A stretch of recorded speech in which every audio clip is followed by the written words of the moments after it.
Hi, I'm Eloy Ortiz Oakley, and welcome back to The Rant, the podcast where we pull back the curtain and break down the people, the policies, and the politics of our higher education system.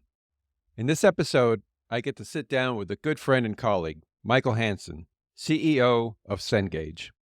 Michael has led Cengage since 2012 and has overseen the transformation of one of the largest publishers in America. Not only has Michael led the evolution of this education publishing giant, but he has also transformed Cengage into a provider of workforce skills and training. And we'll talk about that evolution. But before that, let me welcome Michael. Michael, welcome to The Rant. Thank you, Eloy. Good to be here with you. Well, it's great to have you, Michael. Thanks for doing this. And before we start discussing the evolution of the publishing industry and the evolution of Cengage, let's talk about you and your evolution. Tell us a little bit about your education and professional journey and what led you to this role at Cengage. Thank you. And again, thanks for having me. So my evolution started in the Rust Belt of Germany. Really, I was born to a lower middle income class family in the Rust Belt of Germany. I had my primary source of information about America was a television series called Kojak. I think I shared that with you before. He, I think, had the same hairdo that I. It was quite an influence, apparently. Telly Savalas had quite an influence on me. And literally, to answer your question about the education system, I participated in the German education system up until I got a law degree in Germany. And then I figured out I was neither a particularly gifted nor particularly interested lawyer. So I figured out I need to do something else. And I came to the US literally with 2 suitcases at JFK Airport and a dream and a desire to do something different and something else, having grown up with a lot of American troops in Germany at the time in the post-World War II area, and have been benefiting greatly. I attended Columbia Business School and then made a career in the United States, but I've also kept some of the learnings that I had in Europe, in Germany, and tried to infuse that in what we're doing at Cengage today. And I'm sure it's something we'll talk about. Absolutely, because that background in Germany and in Europe, this whole notion about apprenticeships is something that a lot of states are talking about. What do you see the difference between the two systems here in the U.S. and in the EU? The key difference is time, Eloy, meaning the German, Swiss, Austrian, because it's not just Germany, it's those three German, largely German-speaking countries, have built this system since Bismarck was chancellor, which was in the 1800s, so like 150 plus 160 years ago. And a lot of the infrastructure has been built over a long, long period of time. So I think we in America, and I'm an American citizen, so I count myself now like an adopted child of this country. Sometimes, which is admirable, and this is what I love about this country, you want to fix things like really quick, like let's just like figure out one solution and it's going to work. Yes. Well, it took a little bit of time to establish those systems, but the fundamental principle, I think that we actually need to get to in our unique American way, is the connectivity between the labor market, what you actually do in a job, and the education system. And the German system have found it out in a way that they intertwined that from a very early age. So it's not uncommon that somebody at the age of 16, 17, in fact, the majority, is already working and is participating in the education system at the same time. You use the word apprenticeship. I think that is it's a very good characteristic of that. And there's 2 benefits. One is the student will have a much, much higher probability of getting a job. Right. Germany, Austria, and Switzerland are the only 3 countries where over 30 years, youth unemployment was lower than average unemployment. The only developed countries in the world. Wow. So there is evidence to that fact. And the second thing is, in an area of tight labor markets, employers are getting employees that actually know specifically what they should be doing in a job. So it really works well once we get it figured out. And we'll talk a little bit more about skills a little later, but let's talk about your employer and the transformation that you're seeing. So you've been in the education publishing industry for a little while now, leading an organization that is well known in the education publishing industry. How has Cengage navigated the changes over the last several years? And in particular, there's been quite a bit of pressure from institutions, from student groups to lower the cost of textbooks. How have you and your team responded to all those pressures? Well, I would say we started off when I started at Cengage 12 years ago with accepting that challenge Hmm. as opposed to denying that challenge, right? I mean, there was a time where people said, well, I don't care. And, there was a time when we sold textbooks for, when I came in, I think our, you know, most expensive title was like north of $350, which is ridiculous for a textbook to pay and ask anybody to pay. Right. So we accepted the challenge and we said, we got to bring the cost of textbooks down. But as we are a unapologetically for-profit enterprise, we got to do it in a responsible way, financially responsible way. Hmm. So what we figured out was what we want to do is get more customers that are actually paying us money, but allowing that through getting more customers, allowing them to pay less and less and less. And then we introduced, and you and I talked about it quite a bit, we introduced the model Cengage Unlimited and all you can eat model. So instead of paying $350 for a textbook, for $120, you basically get a subscription, Netflix-like subscription to all of our library of 22,000 textbooks. And you can do all you can eat. So that has helped us, that and Right. other measures have helped us to really maintain the revenue and maintain the profitability, but significantly lower the cost to the student. Where do you see technology now taking the publishing industry? I mean, you can't turn a corner anywhere in society right now without talking about the impact of AI or what people believe the impact of AI will be, because I don't think we've really seen it yet. We're feeling it. How is the publishing industry going to feel that impact? I think it's an excellent question, and I'm going to show my tenure and my age a little bit in saying, and you will, I hope you will recognize this. I don't think there has been a year that not something was chased through the education system that will save the world tomorrow, right? That will make everything better tomorrow. Whether that was MOOCs, Right. whether that was personalized learning, whether that was adaptive learning, etc. And I have become somewhat skeptical about these save the world predictions, I would say. That said, I do believe that AI, as other technologies as well, correctly applied and scaled in the right way to really millions of students. I really want to get away from this notion of like, oh, what's the leading edge? What are people doing at Right. Harvard, Yale, and Stanford? But to some extent, I mean, these are beautiful institutions. I love them to pieces, but they don't move the needle for the vast majority of students. Right.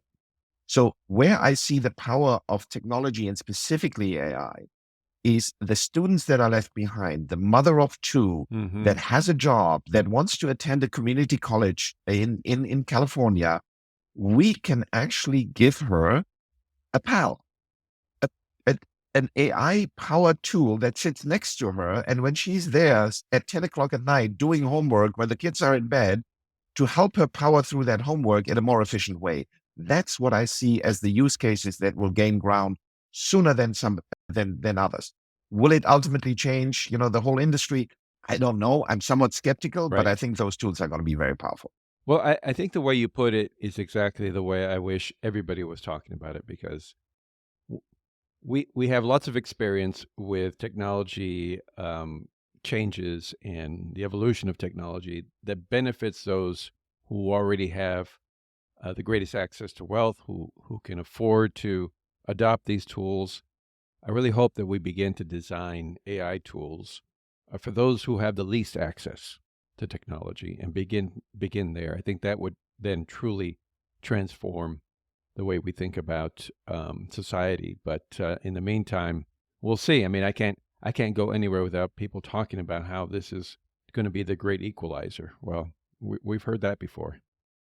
We've heard that before, and I think the you and I are truly joined at the hip in that mission, not only because we want to do good for people that are left behind. But I really think we need to understand that this is critical for the development of our society. It's not only the right thing to do, but it's critical for us because otherwise the wealth gap, the skills gap is going to get wider and wider.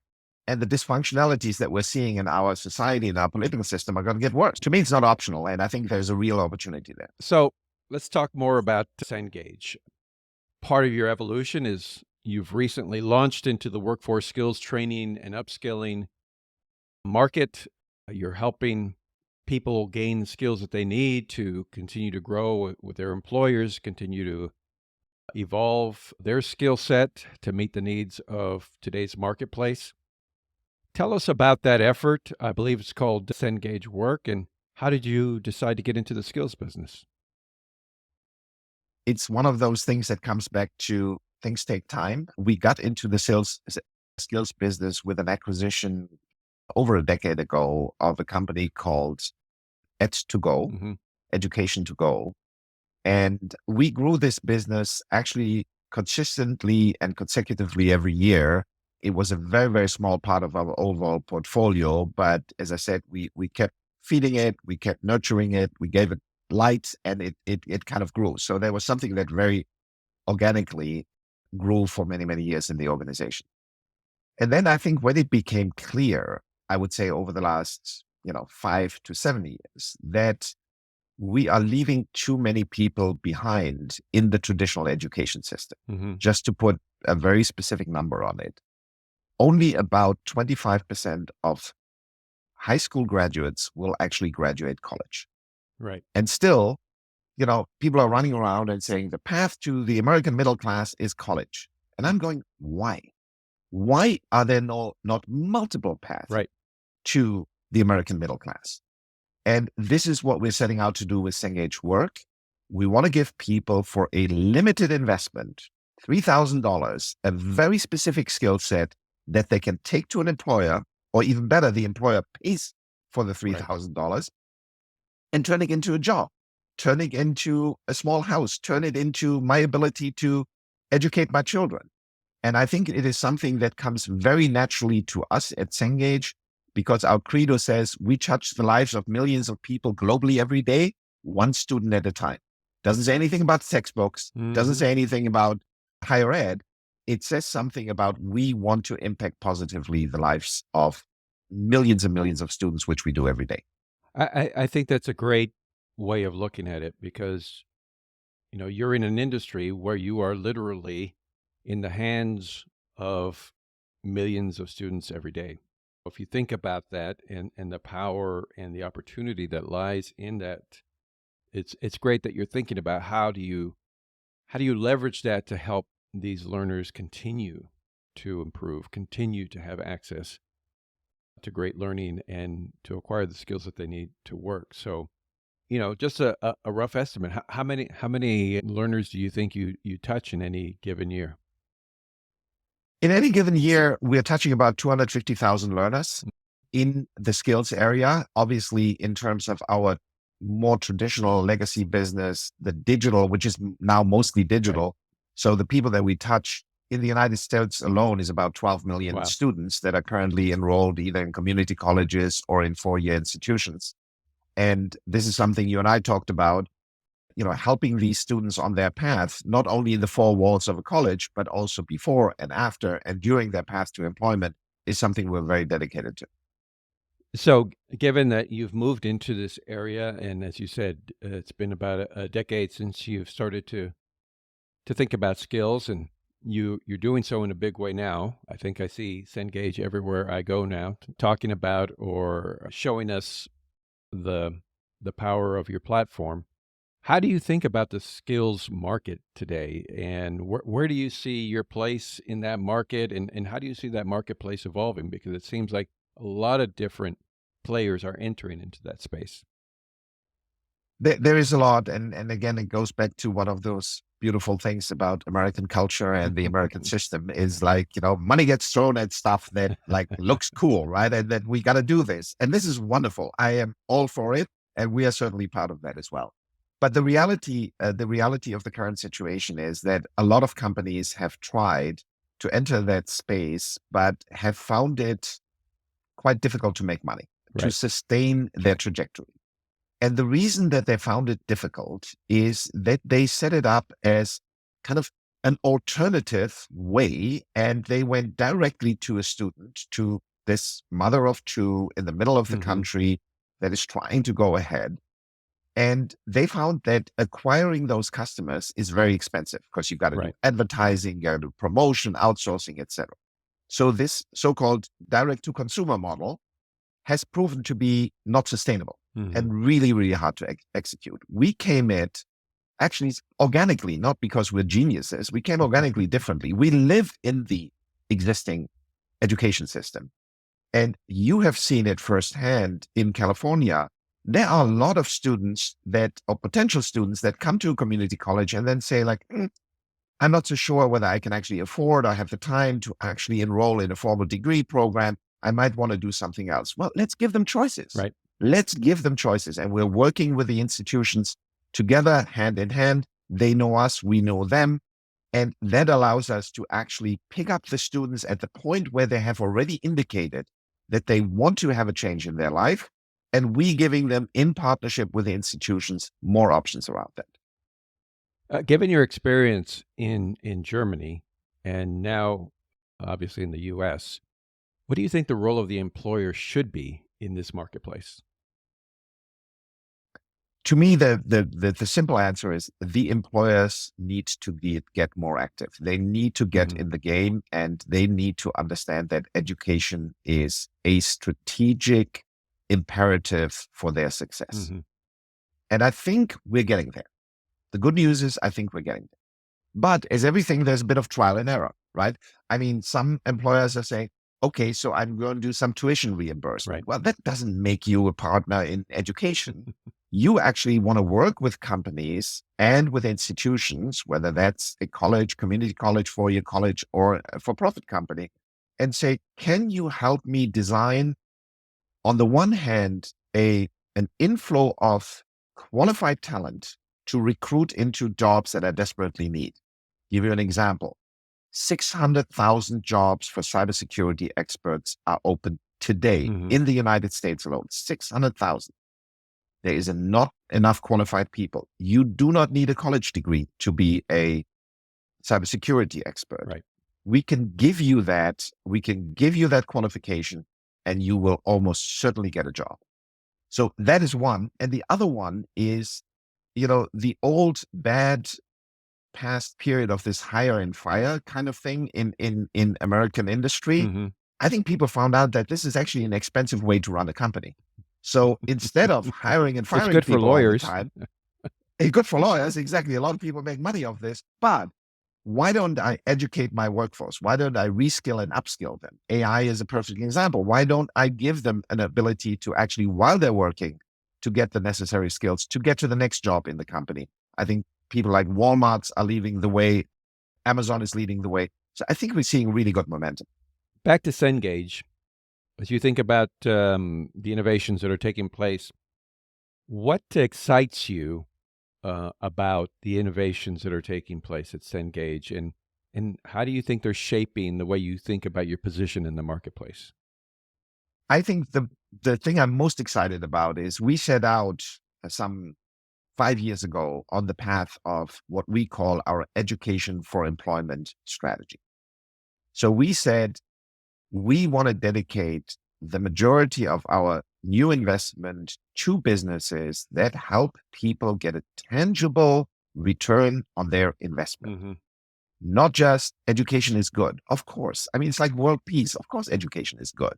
But education for employment as an investment that we need to recognize people are making an investment of money and their time. We want to give them a tangible return.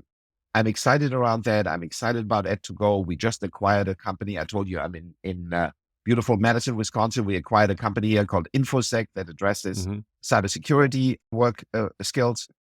So this is something that we are super excited about and that we want to make a significant part of our overall profile, meaning today it's about 12% of the total revenue. We want to make it 30 to 40% of our total revenue. So very high growth ambitions. And the second thing I'm really excited about is, scaling technology solutions that are meaningfully helpful to students, not just the higher leading edge. And AI, I think we've seen some very interesting applications of AI. We just launched a math tutor for students, particularly for students that were left behind in the pandemic Hmm. and that have a very hard time catching up. And we found great resonance. Now it's early days. We're talking about, hundreds, not thousands, and certainly not millions of students, but we're seeing some really, really good results. So I'm excited about that. That sounds great. Michael, let me ask you a question. Given your experience in this marketplace, and listeners to the rant are people who are both in the education technology side, but also a lot of folks who are in the public education side. And there's always this tension between, you know, public investment, public institutions, and the private sector, and in particular, the motivations of private equity funders and other for-profit activities. I've had this discussion with many people on this podcast, particularly when the U.S. Department of Education started to crack down on for-profits. What would be your advice to people on both sides of this spectrum? How do you get to a place where the learner is at the center of what you're trying to support? My advice, Eloy, is let's move away from these simplistic headline grabbing Hmm. simplifications around, non-for-profit is good, for-profit is bad. I think we need to move to a point where we are willing to be held accountable for outcomes, as every institution, as every business should be, right? Right. Which business in the real world would you buy a product from that says, I don't care what the outcome of your use of the product is? You buy a car from me, but I don't care whether it runs or not. Like that is a world that we should not be wanting to live in. So we are very, very committed. And I think we all should be very committed to outcomes. And then I hear people saying, yeah, but it's so hard to measure. No, it's not. So we published an outcomes report for our Cengage work business. Hmm. And we said, we want to measure, did people get a job? How much money did they invest in actually getting the education that got them the job? What was their pay? Was it better than what they had before? And we published that outcome report, and we're going to publish it every year. I think we're doing it yearly or maybe even like every 6 months. And that is how we should be held accountable. And that everybody that gives us money, whether that's an investor in private equity or whether that is one of our partners in the non-for-profit side, Hmm. I think we should be aligned around that. And if we have an impact, a positive impact on an outcome, then yes, we will actually be successful as a business. And I'm unapologetically for profit. That is one modality that works. You have run a non-for-profit public institutions. We have worked together in that way. Hmm. I think this public-private partnership can work beautifully. And frankly, it's the strength of the American system. Well, I agree certainly with your last point. I mean, this is about creating a healthy marketplace. It's not it's not just about the private sector, the private non-profit sector or the public sector. It's about how do we pull together the ingredients that work best? How do we align the incentives and get everybody working together? There's plenty of good to be done, plenty of demand, and nobody can do it alone. So I'm hopeful that we can build that kind of a healthy marketplace. So as we begin to wrap up, let me ask you to put on your prediction hat, to pull out your crystal ball. You are a leader in the publishing industry. You've gotten to know it quite well. Where do you see the publishing industry in America going over the next 5 years? Or let me put it this way, where would you like to see it go? Well, where I would like to see it go is in keeping with the theme that we discussed here, which is a theme around impact and outcomes, Mhm. and really take accountability for the outcomes of the products that we put in the marketplace. I do think one of the prerequisites that we didn't talk about in the context of AI is we need to have a system that protects the intellectual property of our authors. Mhm. I think there is a threat in AI which is not very well understood and unfortunately was not part of the White House directive on AI, which is we could be in a world that piracy is the norm, not the exception. Right. And that is a world where I think creativity is going to be punished. And I think it's not a world that we're going to want to live in. So we are very fierce about the protection of the intellectual property of our authors, what they create, and that doesn't get stolen and undermined by AI. Mm-hmm. But assuming that that is the case, then I think we can have an impact, and frankly, an outsized impact at scale, because we, unlike an institution, we don't serve just these students in the local neighborhood. We serve millions of students across the country, across the globe. And I want us to be held accountable, and I want our feet to be held to the fire of do we make a big difference in an individual's lives? Well, on that note, making an improvement to every individual's life, I want to say thanks, Michael, for being willing to come on the podcast. Appreciate your leadership in the industry and look forward to continue to work with you. It is my pleasure. Thank you. All right, everyone. Thanks for joining me. I hope you've enjoyed my conversation with Michael Hansen, CEO of Cengage. I certainly appreciate his leadership and his willingness to be here on The Rant.